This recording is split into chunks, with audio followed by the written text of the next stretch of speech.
Okay, hi everybody. So glad that you're all here with us. Okay, we're live. So happy to be here. Welcome to Israel Unfiltered. This is a program that we thought a long time about, and it's something that I wanted to do for a while. The initial idea was to bring voices from Israel to here, to the community, to B'nai Jeshurun, and to basically try to expose people, as long as with myself, to things that we will not usually be exposed to.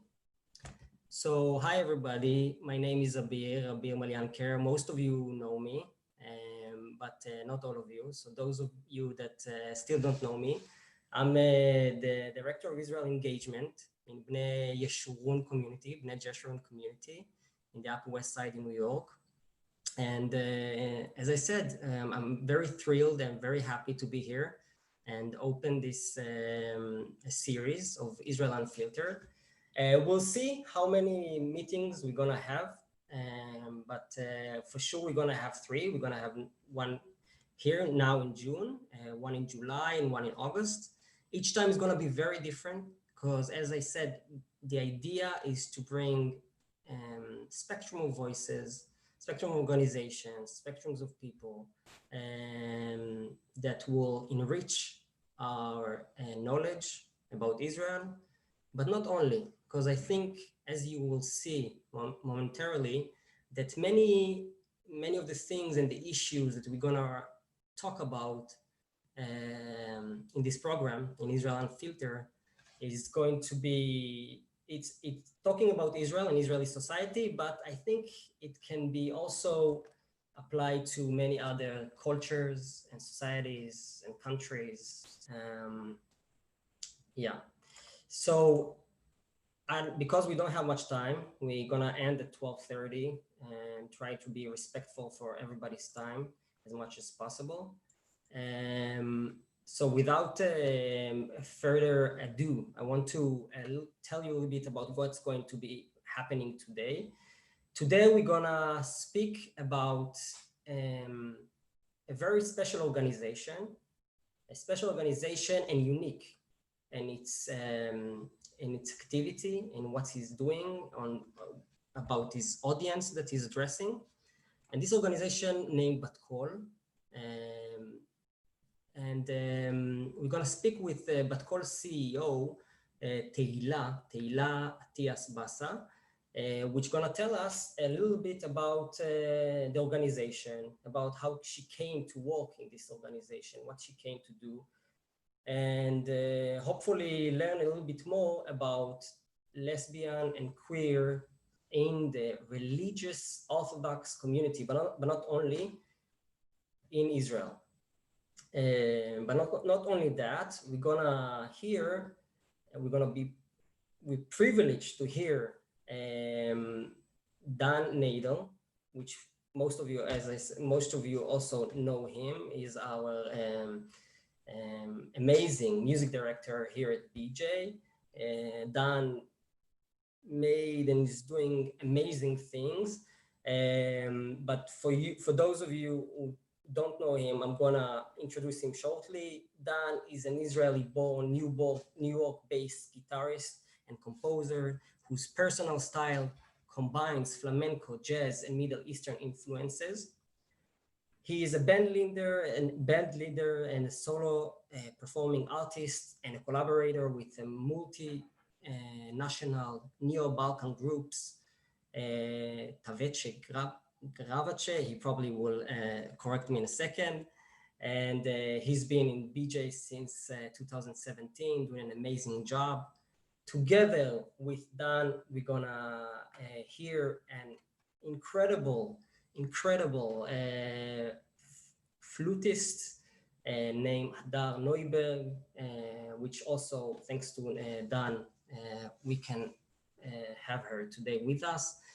Hadar is an award-winning flutist and a composer and Haynes ambassador clinician. Hadar is pushing the boundaries of what it means to be a female musician and a band leader in today's ever-changing world.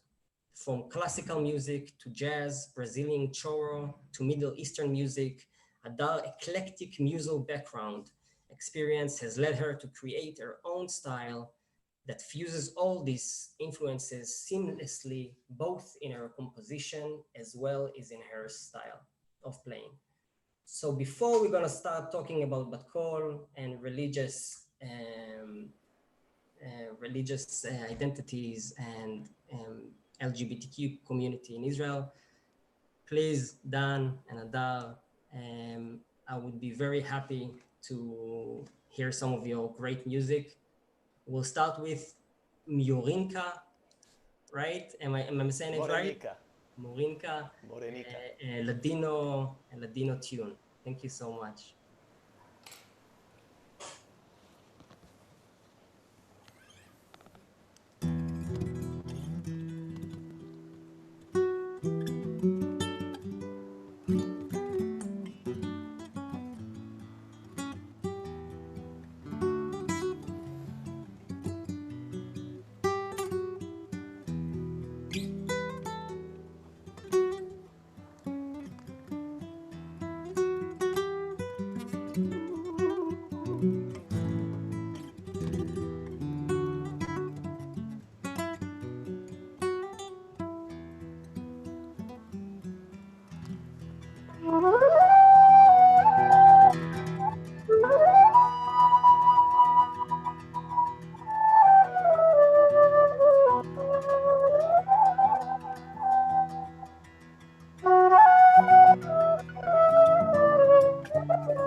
Wow, wow. Thank you so much. It was amazing. Okay, we'll get back to Dan and Hadar. We'll also hear Hadar a little bit later, but I want to welcome, I'm happy to welcome Tehila. Tehila, shalom. Wait, shalom. Now we can hear you. Okay. How are you? I'm fine, thank you. I'm happy that you're here. I'm happy that you are with us. I know that you are an ally, a long-lasting ally for the LGBTQ community for a long time. But Yes. you are not part of the community yourself, right? I'm a straight woman, and I'm a CEO of Bat Kol, that it's from the LGBTQ organizations. Yes, but I'm not a lesbian woman. So how come you find yourself leading such an organization? It's a little private, but I can tell this. I will try to not cry. When I'm religious, and I was studying in an ultra-Orthodox high school, and when I was a teenager, my best friend, she came out from the closet only between us. I'm the only friend that she told that she's a lesbian. And when she told me that, she told me also that her family will not accept that, and the school will not accept that, and she doesn't know what to do. And she was in a very stressful. She was in stressful. It was stressful issue, and after a year, she died from a car accident. And she died when she was in the closet. And from that, I'm going with this situation, difficult situation, and I always say to myself, okay, I need to do with that something. I need to do like tikkun olam, and for her name, and that's what I found myself in Bat Kol. And I really am glad that I'm doing this position. It's the most enjoy and difficult position that I had. And this is why I am now in Bat Kol. Wow, what a crazy, what a story. I'm so sorry about your friend, but it's probably motivating you to continue in doing your work every day. Are you? I hope you don't mind me asking. Are you religious? Are you religious now? Will you consider yourself ultra orthodox? Yes. I'm ultra-Orthodox, religious, yes. But I'm married to a secular.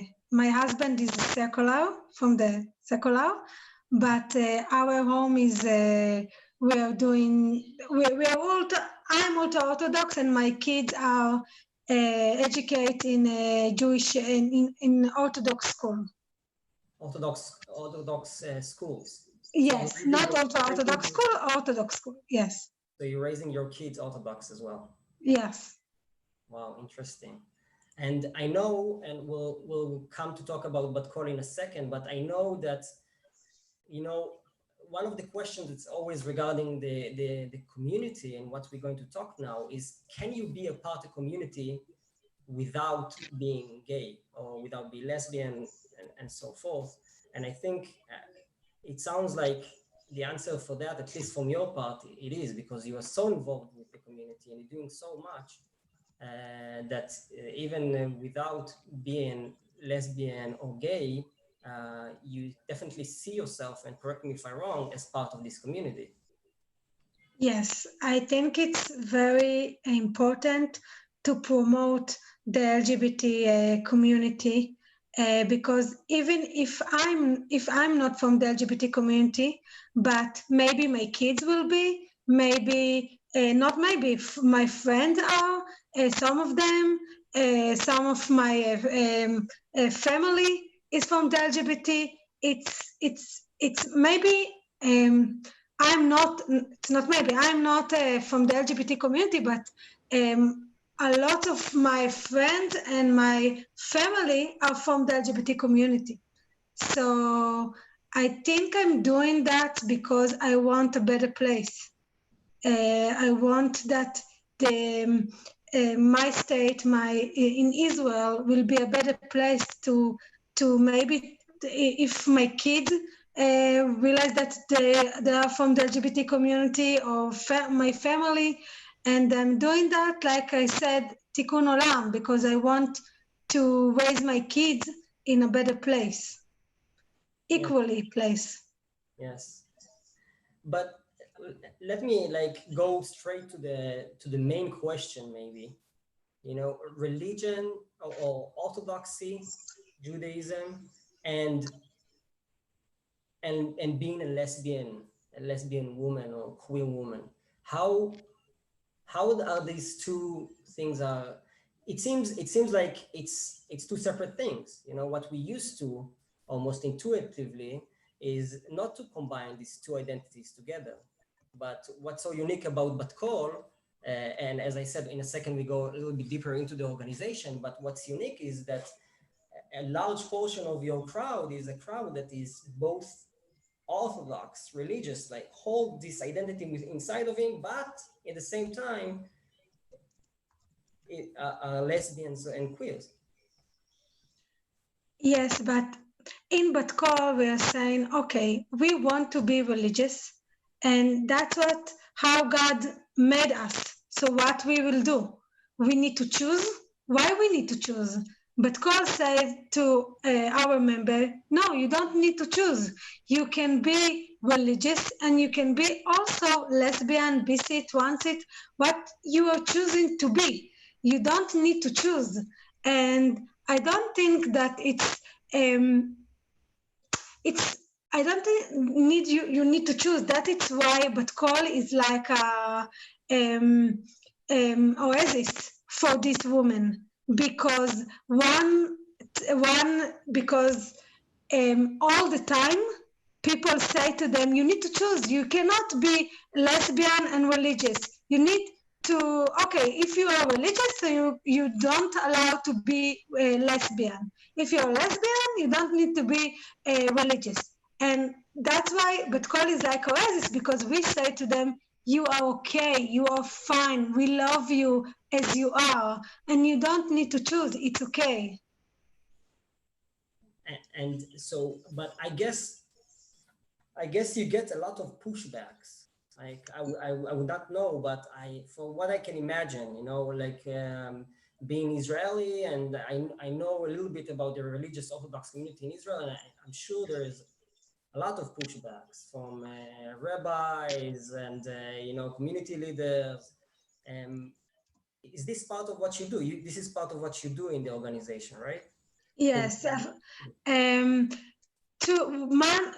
month ago, we two members of Bat Kol called me and said someone broke to our car. They live in a really pluralistic street in Jerusalem, and they said someone broke to my car and put a paper that said lesbian, there is go away, you're lesbian, and it's not I don't want you in our street. And they went to the police, and then I said, okay, we should not be quiet. And then we did demonstration in Jerusalem, and 200 people came, and they said, no, we want Jerusalem equally, and religious lesbian can be in Jerusalem, it's okay. Yes, there is a lot of difficult, and we fight against them. We are doing demonstrations and assemble to trans women that suicide, religious trans women. We're doing a lot of activism, women activism in Jerusalem and in Israel. In Israel as a whole. Yes. Yeah, I suggest that you sent us a short video. I suggest let's try to see, a few seconds of it, and then continue our talk. Okay. I just think it's really unique to hear some of these women. לא ידעתי להגדיר לעצמי מה זה אומר שזה לסבית, אבל הבנתי שמשהו קורה לי בעצם. החלטתי שאני יוצאת מהארון לפני שנה, בעצם המחול של רב בעניין, והרב אמר בשום אופן לא להכניס את זה לבית. החלטתי קודם כל לפתור לאבא שלי שהיה האתגר הכי גדול עבורי. לפני זה עברנו שולחנות שבת, שאבא שלי יושב ואומר, אם הבן שלי יהיה הומו אני אשב עליו 7, היו נוראים, כאילו מהכחשה.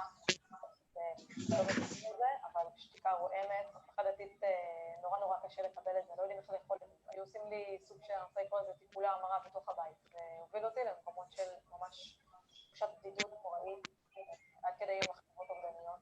למדתי כמובן, שם את האופציה לומר את זה, תהילה בכלל, שהוא קיים.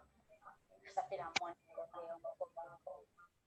שבו, פילינג. עברתי תקופה ממש קשה, שצד אחד ניהלתי זוגיות. לא יכולה לדבר על זה בשום צורה.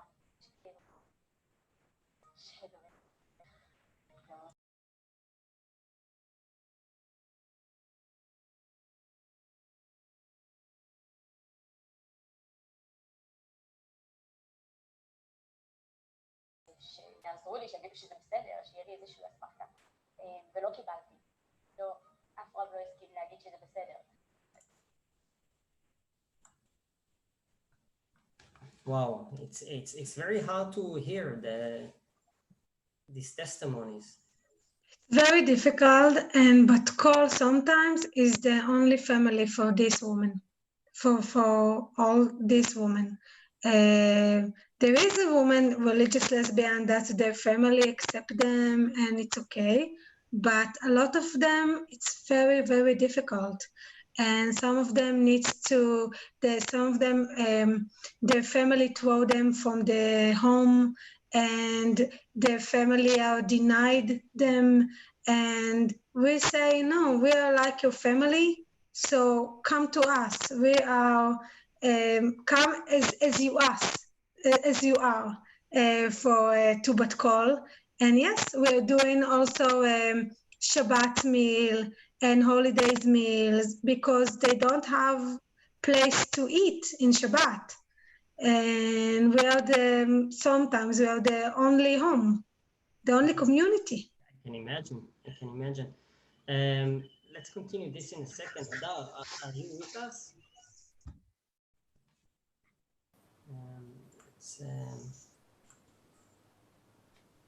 Yep. Hi. I'm here. Hi. How are you? I'm good, thank you. I know that I want to hear another song. So, but before that, I would be very happy if you are also a part of the community, right? Yeah. And I'm just wondering if there were times that the identity or your profession as a musician and your personal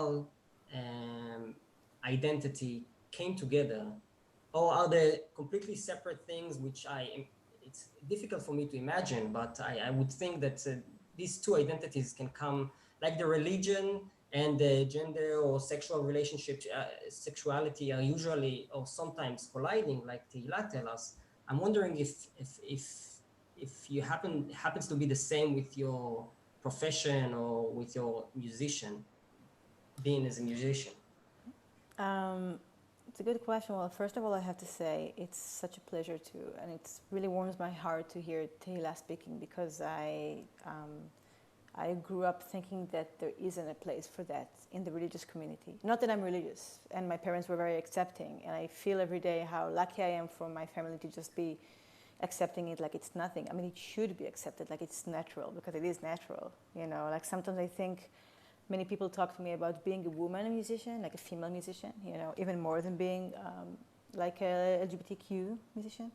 And sometimes I want to say, hey, it doesn't matter. I'm a human being who happens to be a woman who's a musician. But also, of course, as a woman, I feel like I have a power to inspire other women who are watching me and thinking, wow, here is a gay woman who's performing and who's making something for herself, and it's great. I can do the same. So I guess, you know, I don't think that it's so mixed in a way that I have to always talk about it. You know, like it was for a minute there, it was in my bio, and then I thought, should it be in my bio? Like also being a woman is in my bio. Like you read part of my bio before. So also hearing this, I'm thinking, should I mention the fact that I'm a woman in my bio?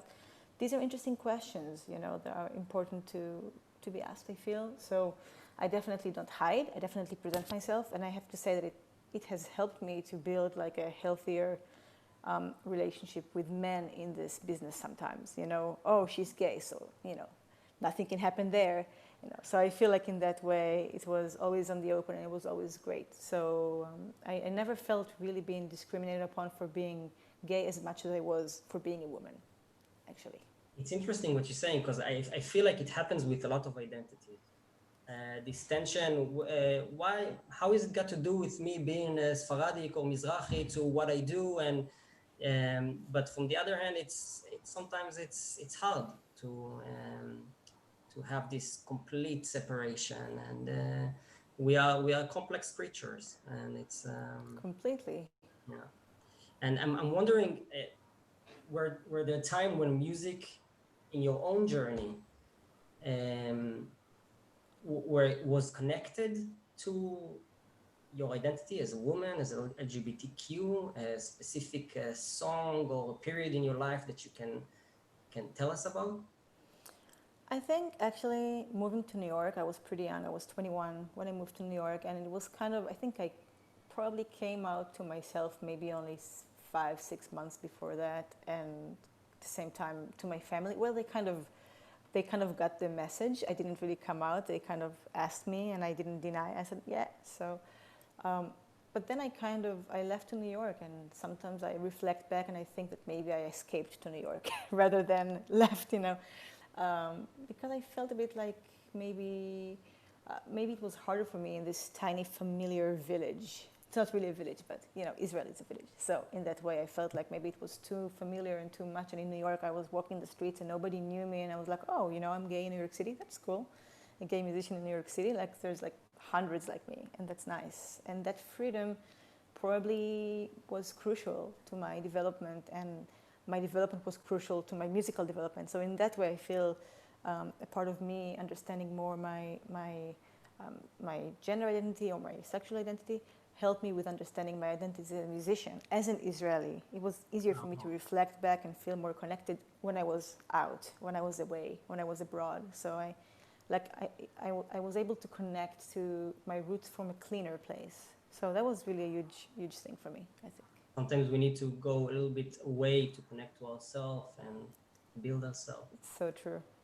Yeah. So what are you going to play for us now? So I'm going to play a song that actually one of my newest songs. Usually I don't play this one solo. I play it with the piano. And actually, interestingly enough, it was written while I was in the desert in Israel, in the Negev. I really learned to appreciate how I feel like it's one of those beautiful treasures that Israel has, like hidden treasures is the desert, it's this beautiful place, really strong energy. So yeah, so this is a desert song. I'm originally from Arad, so right in the Negev. Amazing. Yeah. Connection to so this. you get that feeling.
beautiful song. Thank you so much. Thank you, Abir. Thank you so much. Tehila.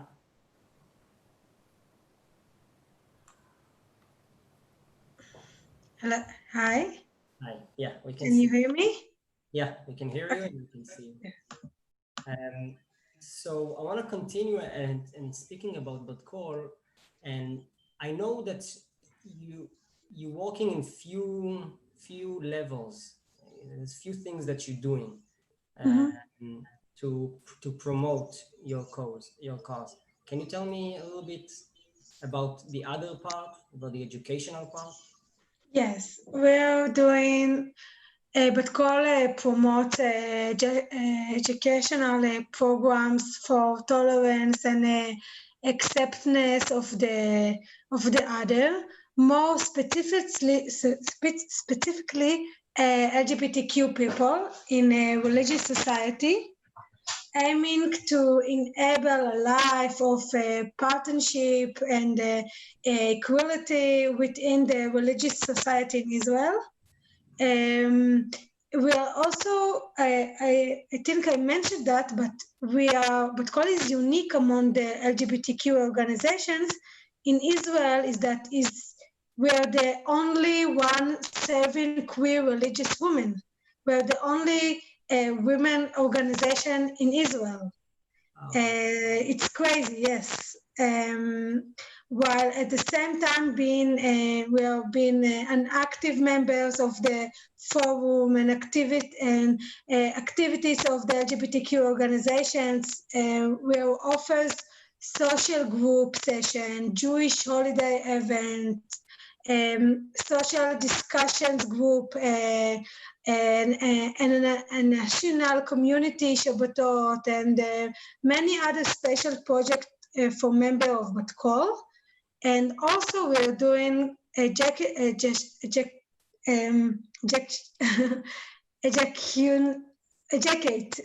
חינוכיים. Education. Yes, educational in school. And we are talking about how it's important to accept the lesbian, the LGBT community in the religious. We are doing that with Chuval. Is also an organization that promote the religious LGBT community in schools, in religious schools. We are also active in raising public awareness for religious LGBTQ people in Israel society and religious community in particular. We attend a variety of events all over the country, conduct interview, we are going to the Knesset, we are doing assemblies, we are doing some, as I mentioned, demonstrations we are doing. And the most important thing, we want to empower these women. We don't tell them, no, you're poor, no, it's you're miserable. No, we said we are strong queer women, religious women, and you are strong. And if you will be with us, you will be more, you will be stronger. And we are empowering them. Because and we can see that when they are in our organization after like 2 years or maybe 3 years, they have the straight, the strong, they are being strong to say, okay, I want to come out from the closet. Not all of them. There is a really huge group that's ultra-Orthodox group. Some of them from Mea Shearim in Jerusalem, and some of them married to a men's, and they are in the closet. And Bat Kol is the only place that they can be themselves, and it's really a secret place for them. So it's amazing because from one hand you are providing support, immediate support, and help for obviously some of the women are very stressed, a stressful place in their life. But on the other hand, you're also building a community. Yes. You focusing on you understanding the background of these women, where they're coming from, how religion is such an important aspect of their life, and you empowering them to keep both identities in the same time. Yes, it's true. And this day, following the coronavirus, we are establishing an online support center for all the proud religious community. And because we understand the need and the difficulty of everyone in the closet. And while the coronavirus, a lot of women mailed to me and text me and said, it's very difficult. I cannot stay at home. I really need to go and to meet women like me and to be a part of the community of Bat Kol. But unfortunately, because of the coronavirus, we cannot do a meeting, an event. And then we decide to establish the community center, but it will be online also. And people like in the religious community that they are in the closet can be chat with someone from Bat Kol, and can be maybe chat with the rabbis and chat with a therapist, and also still stay in the closet. This is what we realized from the coronavirus. Yeah, and it's so important. I guess this very hard times and difficult times hit everybody, but for those who it was hard on them to begin with, it's even harder. Yes. I wanted to ask you, I know it's an issue that is coming frequently when speaking about religion and gay identities in general, not only in Israel, but definitely in Israel, about conversions, conversion treatments, and all of this issue. Is this something that is also prominent in the lesbian and queer community? Yes, we have members of Bat Kol that some rabbis try to convert them. It's a horrible place to be. I know that people that try to convert other people. What is exactly conversion treatment? Like what are they trying to gain? What are they trying to achieve? They are saying, okay, maybe you're not lesbian, maybe you're not gay, and they're doing like a horrible therapy that say, okay, when you're thinking about women, you need to hurt yourself.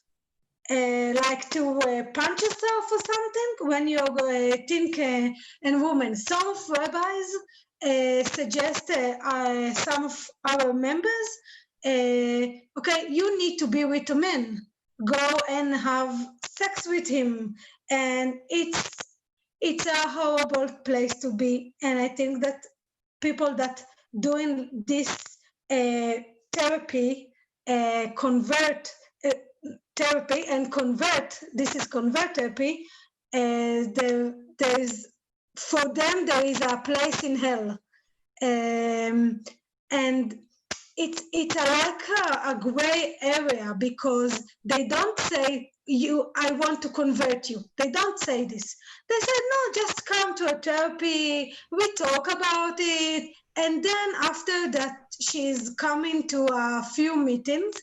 Then he start to say, maybe you will be, I have some men to לשדך you, לשדך, how do you say לשדך?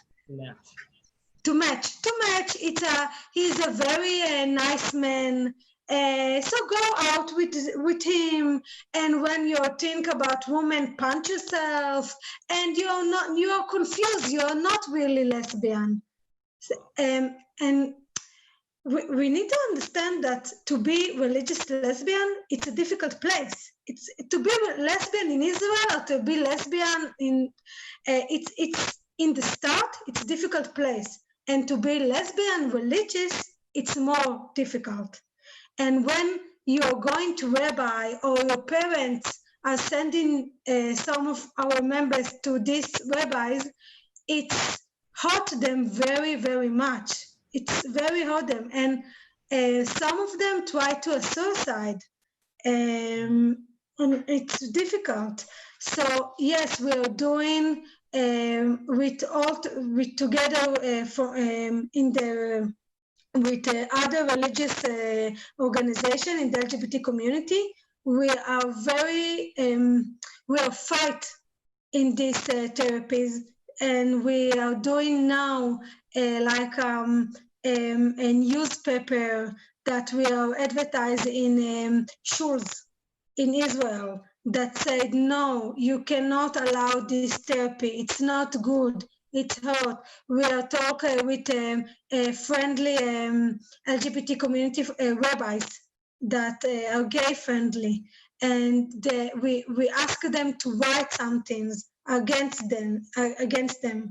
Yes, we'll fight them, but it's difficult because they are being smarter and sophisticated, because they don't say that we convert people. They don't. They say no, we're not converting people, and it's like a gray area, but it's not really gray. They are doing this like it's a gray area, but it's not. So now, as I said, we established the community center online, and also in this community center online, we want to say what is converting therapy, and we will advertise the all therapy that are gay friendly, religious therapies. And we said what is not good and what is good in this online center. I'm trying to, if I understood right, you're trying to take therapy in general and to understand what is a more legitimate therapy for gay and lesbians and yes. other. Yes. Okay, I wanted also to, because our time is flying basically, and we almost over, and I feel like we didn't even begin. But I wanted to ask another question that is coming to mind. Not, as I said in the beginning, some of the issues we will talk about are not only, we're talking about them in Israel, but they're not only regarding in Israel or happening only in Israel. And one of them is the hierarchy that we sometimes hear about inside the LGBTQAI plus community.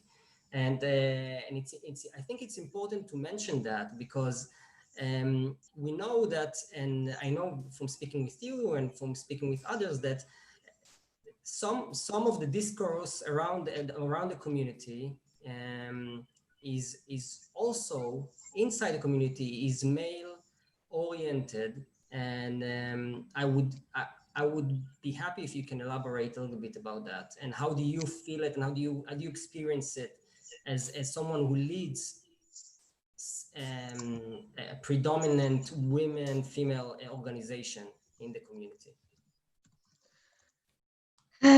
It's a great question, and I don't know how to explain it.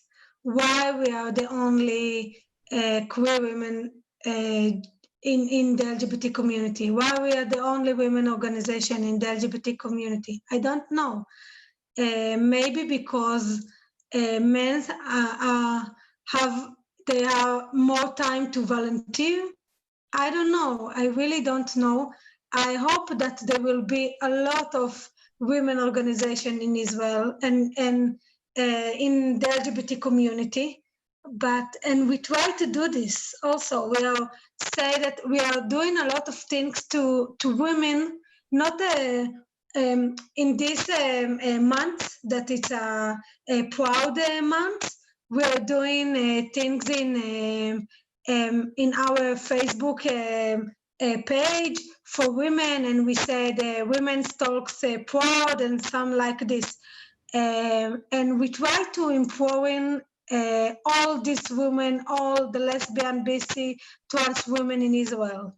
And I hope for, and I really hope that there will be a lot of women organizations in Israel. I don't have specific answer to this question. And it's a great question, but I don't have I don't know why. I really don't know why, because it's necessary that it will be women organization, LGBT community. It's necessary. And I hope there will be more. Yes, definitely. I hope so too. Do you think, what do you see, because we really need to wrap things up, but what do you think about the future a little bit? Like, what's the hope? How can we, where do you see where the hope lays? Like, where can we find it in Israel today regarding the LGBTQ community, more specifically about religious, lesbian, queer? What I hope, or what there is now that it's good. Can you be specific? Where do you find hope, I would say, while walking in Bat Kol? The big hope that I found and I see now, it's that more women, they're saying, okay, I don't want to be in this situation that I'm need to choose. I want to be part of Bat Kol, and I want to empower other women that they were in my situation, in their situation. And we see now a lot of young, very young women that say, no, we want to be more activist, and we want to be more brave, and to say, and to come out from the closet and said, we are fighting, we want to be as we are. And that makes me very happy, and it's hopeful, not hope, it's very, very hope place to be. Mm-hmm. And now in this day, we establish also the leadership of young women, lesbian young women religious, the leadership. And a lot of young women in Bat Kol, they mailed me and texted me and said, we want to be part of this leadership. We want to be, to lead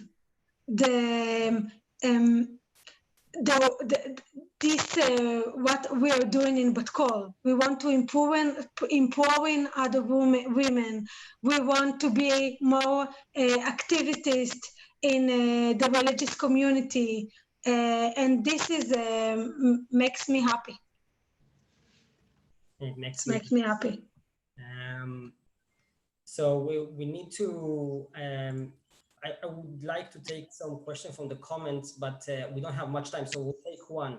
I see that someone asked here, does Bat Kol have an activity outside of Israel? Do you have something, are you working here with the Jewish community abroad? We want to do this. Mm-hmm. Yes, it's in our program, but there is a lot to do in Israel. So yes, we want to do this. We need more staff and more researchers to do this. And yes, we are going to do. When, I don't know specific to say when, but yes, we want to do this. Okay, great. I hope you'll have the opportunity. And I want to thank you so much for being here with us, telling us a little bit about this amazing organization that you're leading. And I really hope that your work and your community will thrive and will get stronger with time in Israel and outside of it.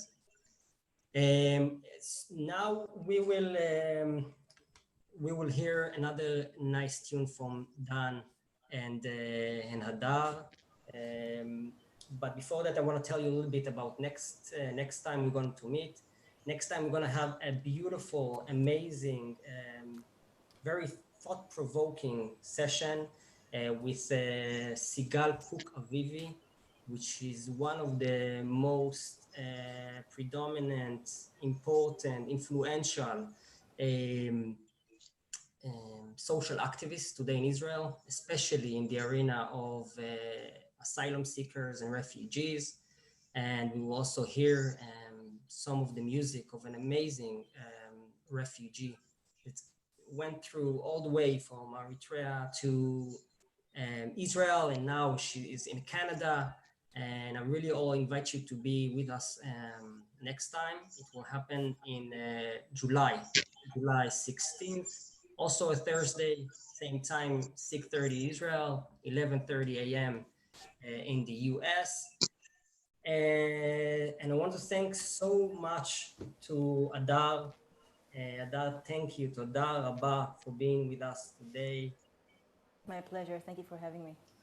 And Dan, thank you so much for being such a wonderful partner on this, and an amazing musician, of course. Toda Rabba. And we will hear a transatlantic improvisation right now from New York to Israel and back. Enjoy. Thank you for all. Thank you. Bye-bye.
Thank you so much. Hope everybody will have a great continuation of the day. See you next time. Bye-bye.